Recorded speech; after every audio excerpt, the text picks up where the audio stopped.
Hi everybody, this is Dr. Bev Knox, your psychology exam study buddy. So this is another episode of me assisting you in acing your psychology exam. And in this episode, we are going to cover the topic of thinking. Okay, are you ready? Yes? Wonderful.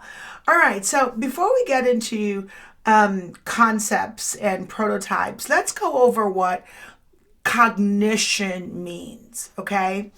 Cognition is all the mental activities associated with thinking, knowing, remembering, and communication.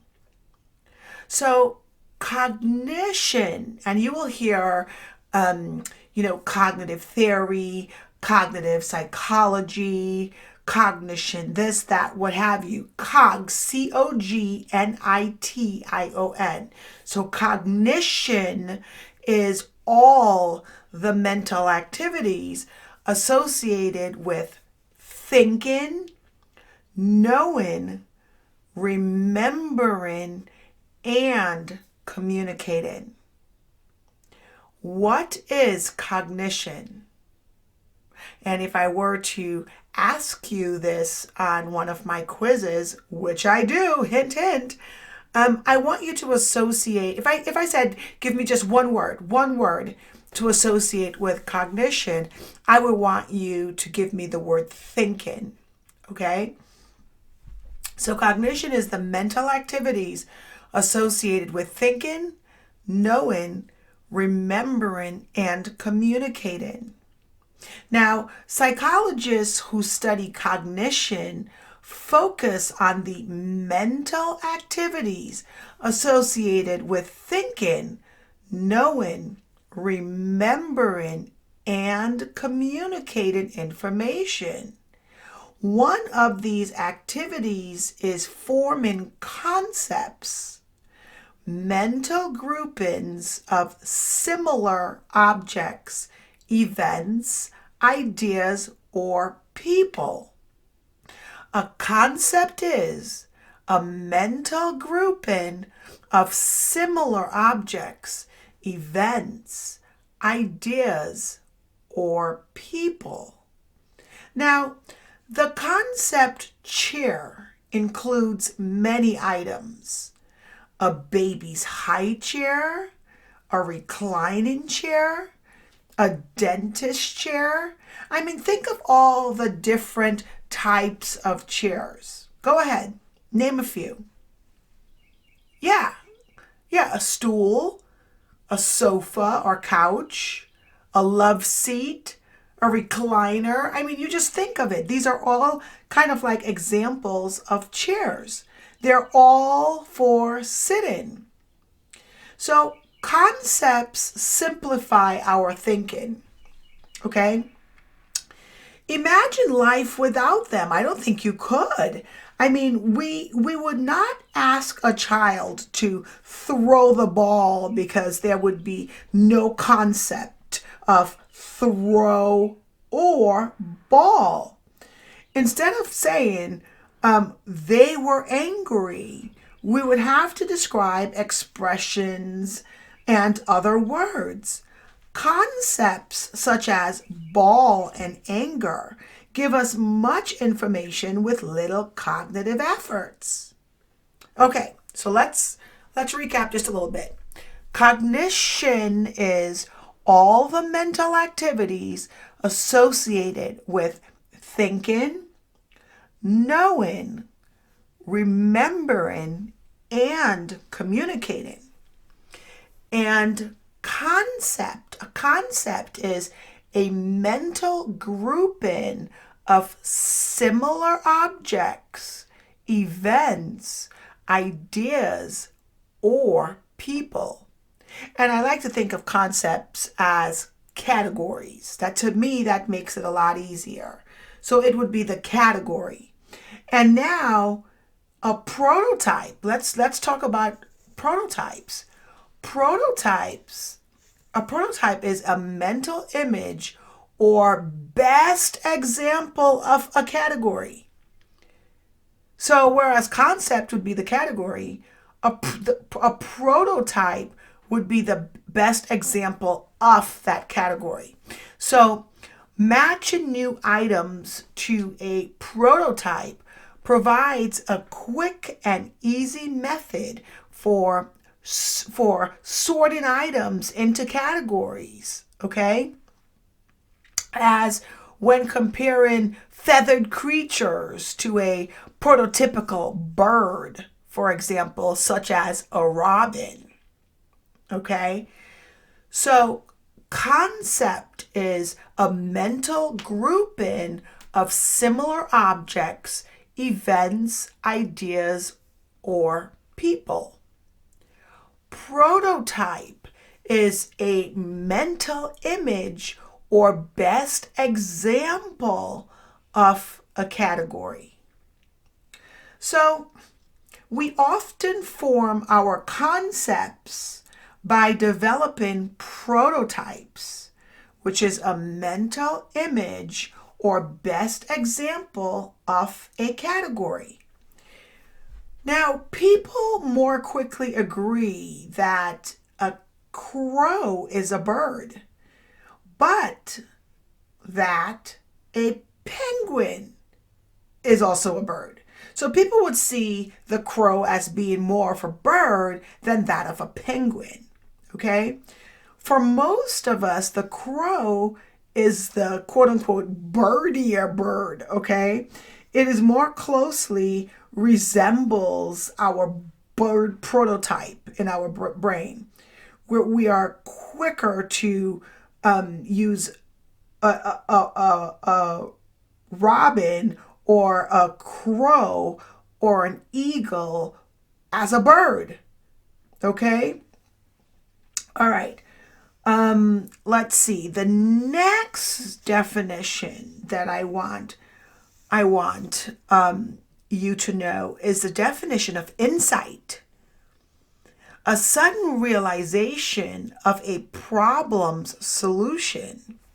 So when we're talking about problem solving strategies and obstacles, there are certain words that you probably should know. Algorithm for one, heuristic is another one, and insight. So these three words we put together. Now, heuristic is a simple thinking strategy that often allows us to make judgments and solve problems efficiently, usually speedier, but also more error-prone than an algorithm. Heuristic is a simple thinking strategy that often allows us to make judgments and solve problems efficiently. Usually it's more faster, but it's also more error-prone than an algorithm. An algorithm is a methodology, or rather logical rule or procedure that guarantees solving a particular problem. So it's a logical rule or procedure that guarantees solving a particular problem. Contrasts with the usually speedier but also more error-prone use of heuristics. So what's a heuristic again? It's a simple thinking strategy that often allows us to make judgments and solve problems efficiently. Usually it's fast, but it does what? That's right. It's more error-prone. That's right. Now let's get back to insight. An insight is a sudden realization of a problem's solution. Insight a sudden realization of a problem's solution. All right. Now, insightful as we are, other cognitive tendencies may lead us astray. Confirmation bias, for example, leads us to seek evidence for our ideas more eagerly than we seek. Look, let me just tell you right now, okay? Lots of us have confirmation bias, okay? Where we seek evidence for our ideas more eagerly than we seek evidence against them. Most of us do this. By the way, I'm going to include 2 videos in the description box below. One about thinking, okay, thinking more in depth, and also language development. Thinking, language, and thought development. I will put the link below. But I will also put another video that explains different belief biases more in depth.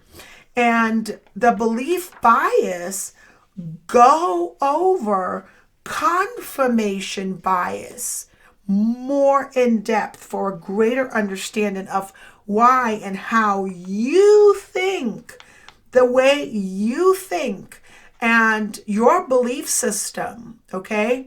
And how it came about you believe in what you believe, all right? So confirmation bias is a word to know. Definitely you will see that word on many, many psychology exams. It is the tendency to search for information that supports our preconceptions and to ignore or distort contradictory evidence. All right, that is a word to know. Okay, so another word would be fixation. Fixation in thinking is the inability to see a problem from a new perspective. So many people have that problem, and I don't want you to have that problem, okay? All right. Fixation is, in thinking, the inability to see a problem from a new perspective, an obstacle to problem solving. So, in thinking, fixation is an obstacle to problem solving. All right? And that's not cool. That's why in all my classes, I make sure my students know the 5 major models in psychology.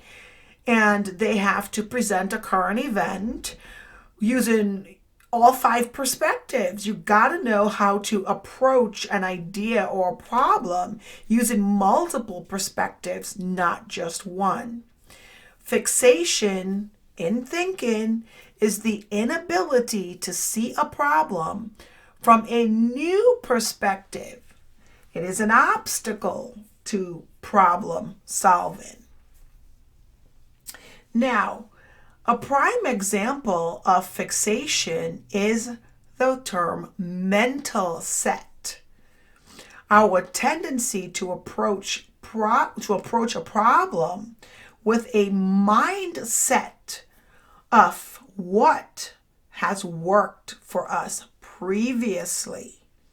Instead, now listen to this, okay? So a mindset is a tendency to approach a problem in one particular way, often a way that has been successful to us in the past.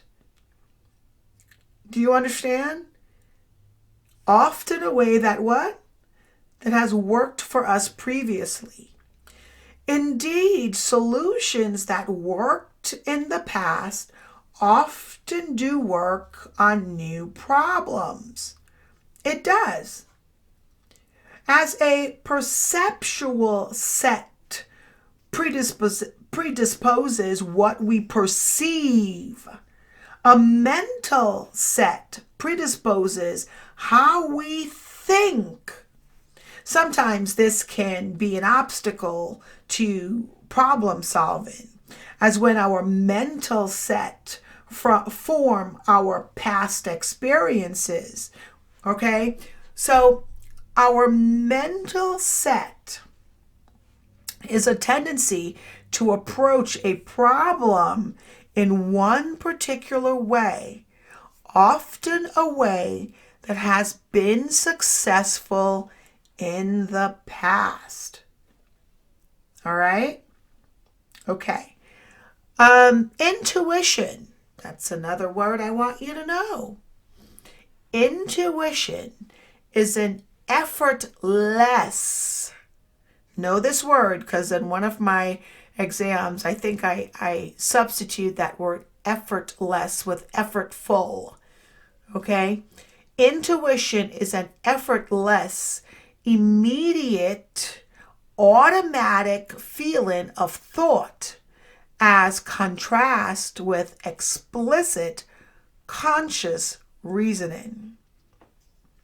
So, intuition, an effortless, immediate, automatic feeling of or thought, as contrasted with explicit, conscious reasoning. So, when making each day's hundreds of judgments and decisions, like, should I take a jacket? Can I trust this person? Should I shoot the basketball or pass to the player who's hot? We seldom take the time and effort to reason systematically. We follow our intuition, which is our fast, automatic, unreasoned feelings and thoughts. After interviewing policymakers in government, business, and education, social psychologists concluded that they often do not use a reflective problem-solving approach. How do they usually arrive at their decisions? If you ask, they are likely to tell you they do it mostly by the seat of their pants. That is intuition. An effortless, immediate, automatic feeling of thought, as contrasted with explicit, conscious reasoning. Now, let's talk about the representativeness. Did you hear that word? Representativeness heuristics. Okay, that is a word you need to know. Representativeness heuristic.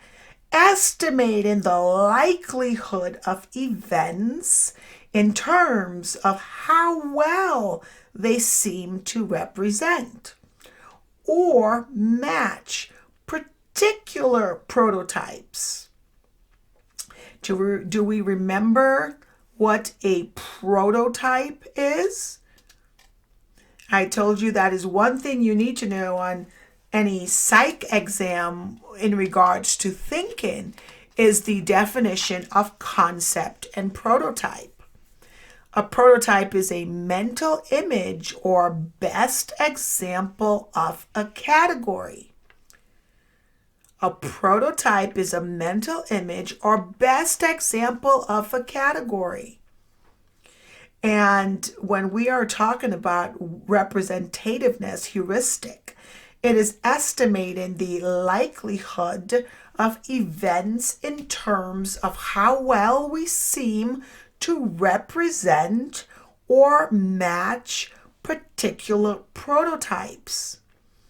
This may lead us to ignore other relevant information.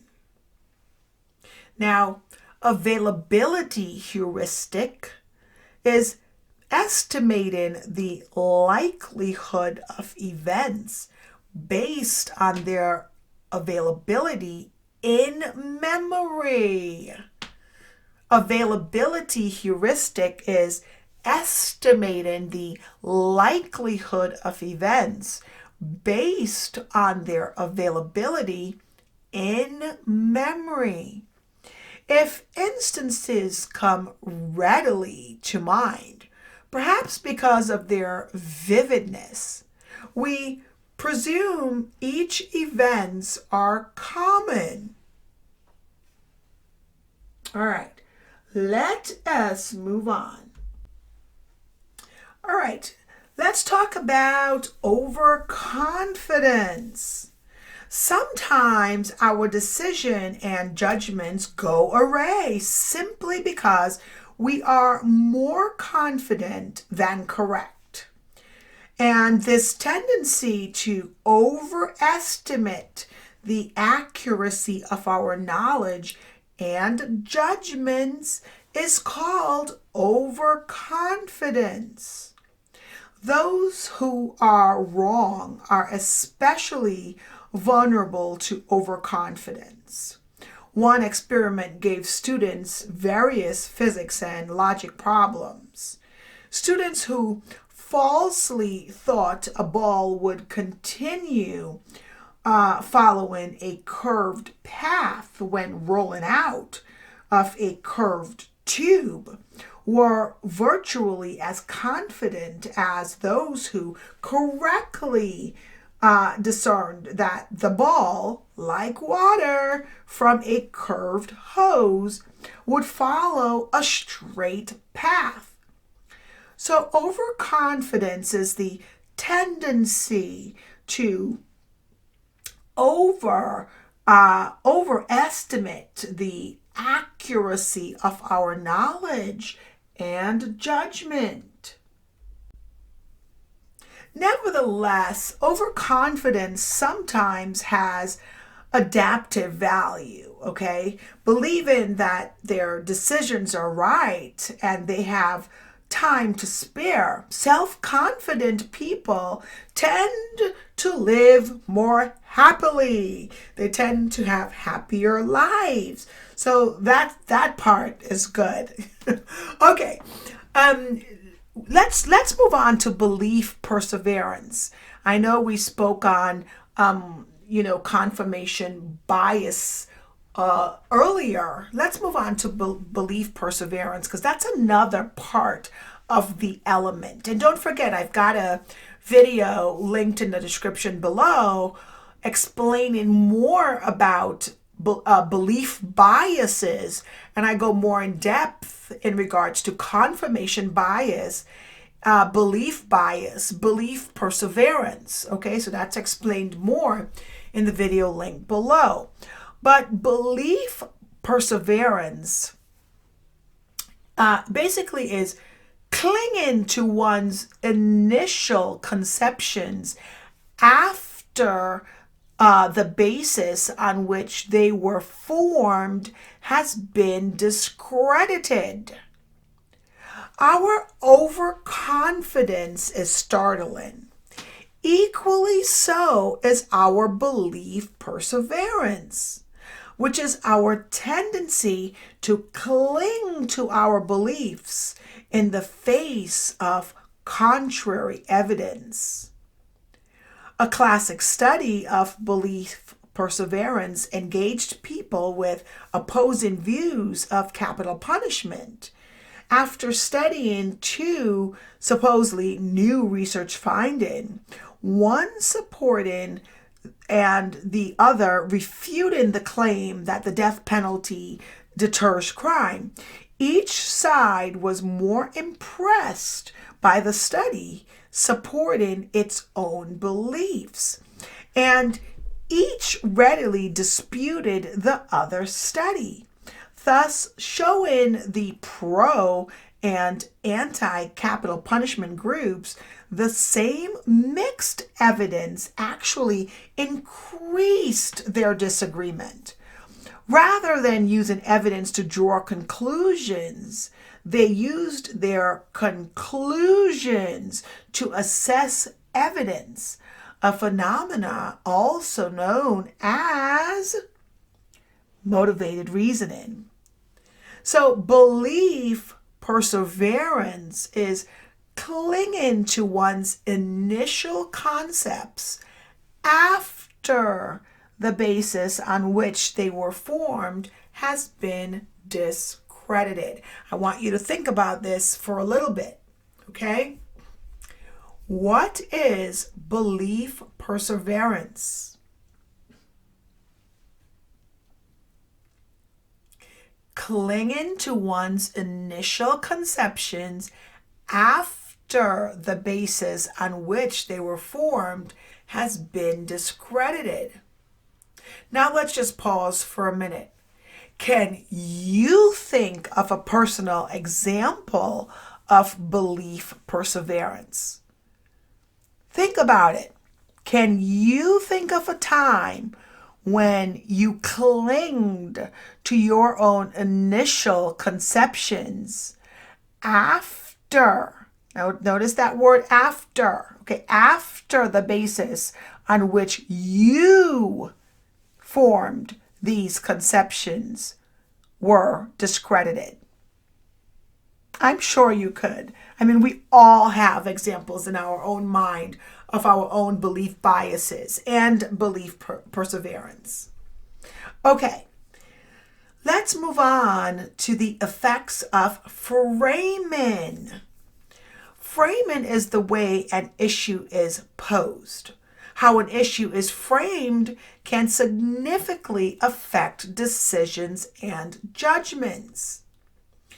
Framing is the way we present an issue.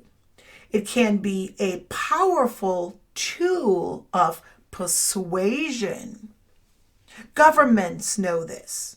People are more supportive of gun safety than gun control. So it's the way we frame something. It's the words we use to caress a topic, okay? For example, choosing to live or die. Imagine two surgeons explaining the risk of an upcoming surgery. One explains that this type of surgery, 10% of people die. The other explains that 90% survive. The information is the same. The effect, however, is not. In real-life surveys, patients and physicians overwhelmingly say the risk is greater when they hear that 10% die. Again, it's the way you what? Frame it. Hence the term framing. The way an issue is posed. How an issue is framed can significantly affect decisions and judgments. All right? Okay, so let's move on to thinking creatively. Let's just think about creativity, how we are able to think in our creative zone and mode, okay? Creativity is the ability to produce new and valuable ideas. Do you think creatively at all? Yes, of course you do. And that's a good thing, by the way. All right. Creativity is the ability to produce new and valuable ideas. Creativity is the ability to produce ideas that are both novel and valuable. Convergent thinking is narrowing the available problem solutions to determine the single best solution. We're going to go over convergent thinking versus divergent thinking. So with convergent thinking, it's narrowing the available problem solutions to determine the single best solution. Divergent thinking, on the other hand, is expanding the number of possible problem solutions. So again, convergent thinking is narrowing the available problem solutions to determine the single best solution. And divergent thinking is expanding the number of possible problem solutions. Creative thinking that diverges in different directions. Okay, so Robert Sternberg and his colleagues believed that creativity has 5 components. And I thought it would be interesting for us to go over this now, because it would, I know it would benefit you just knowing what these 5 components are. Okay, the expertise, that's the first one. Well-developed knowledge. So again, Robert Sternberg and his colleagues believe creativity has 5 components. The first being expertise, which is well-developed knowledge. It furnishes the ideas, images, and phrases we used as mental building blocks. All right, so that's the expertise. Second, number 2, the imaginative thinking skills provide the ability to see things in novel ways, to recognize patterns, and to make connections. Having mastered a problem's basic elements, we can redefine or explore it in a new way. Third, a venturesome personality seeks new experiences, tolerates ambiguity and risk, and perceives in overcoming obstacles. Intrinsic motivation is number 4, is the quality of being driven more by interest, satisfaction, and challenge than by external pressures.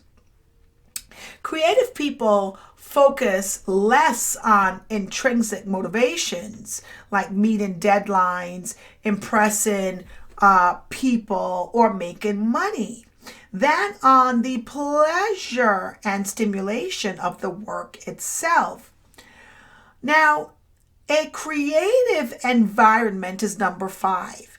A creative environment sparks support and refines creative ideas.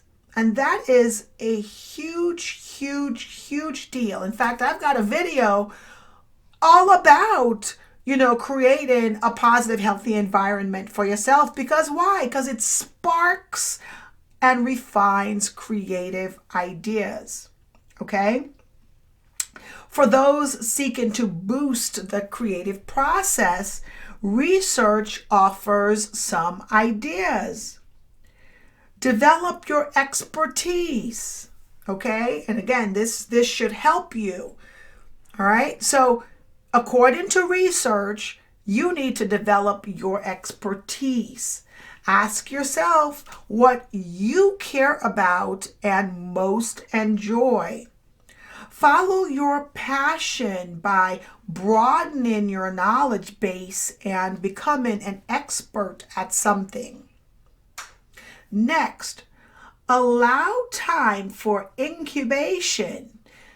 Think hard on a problem, but then set it aside and come back to it later. For those with enough knowledge, the needing mental building blocks, a period of inattention to a problem allows for automatic processing to form associations. Next, set aside time for the mind to roam freely. Creativity springs from, quote unquote, defocused attention. So detach from attention grabbing television, social networking, and video gaming. Jog, go for a long walk, or meditate. Serenity seeds spontaneity. Now, next, experience other cultures and ways of thinking.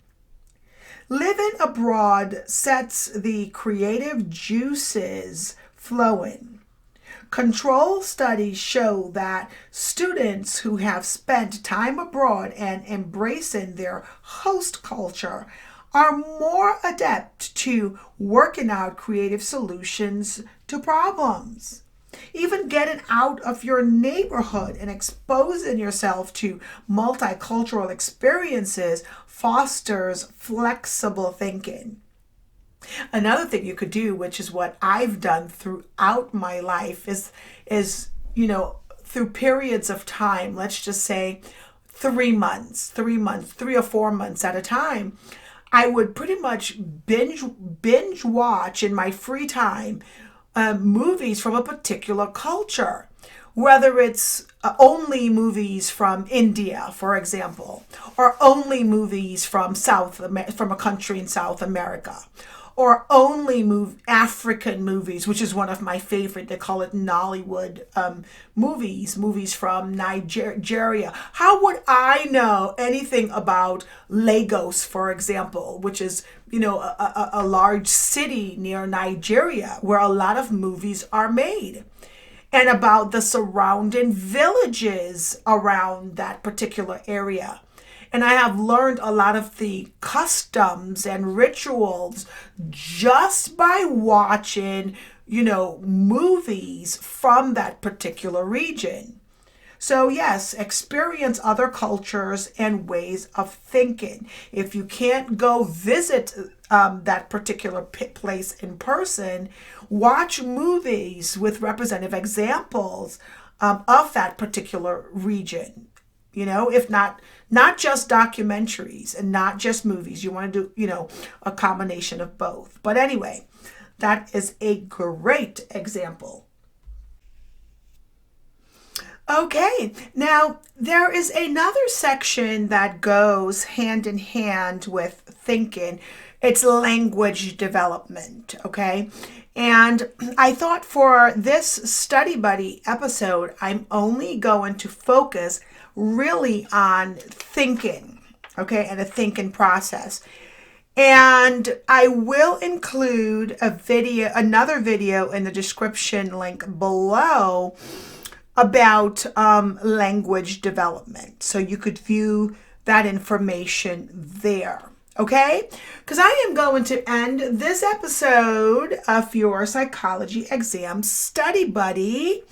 And in our next episode, I'm going to give you actual questions and answers in regards to thinking from a psychology exam, an actual psychology exam. You guys know the deal already, okay? I am here to help you ace your psychology exam. Anyway, this is episode 18, all about thinking and cognition. In episode 19 is the questions and answers from actual psychology exams. Alrighty guys, thanks for hanging out with me, and I will see you in the next episode.